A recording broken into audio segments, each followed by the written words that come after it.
Hi, welcome to Richard Kabili YouTube channel, and for today's tutorial, I will be teaching you on how to enable and disable two-finger pan app in basic gestures voice control on iPhone X. But first, kindly subscribe to this channel and don't forget to hit the subscribe button and the bell to notify you for the new updates. And let's start.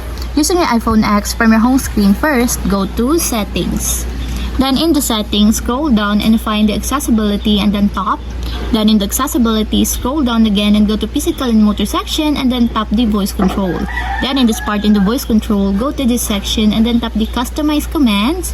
Then in the customize commands, tap the basic gestures. And then after that in the basic gestures, scroll down again and then find and tap the two-finger fan app. Then in the two-finger pan app, as you can see that it is already enabled. But you have to activate also the switch button under the confirmation required to fully enable the two-finger pan app in your basic gestures until it becomes green. And if you want to disable or turn off, just tap again the switch button just like this. And that's it, we have successfully disabled two-finger pan app in basic gestures voice control on iPhone X. If you have a question, click comment down below and don't forget to hit the subscribe button and the bell to notify you for the new updates. And thank you for watching!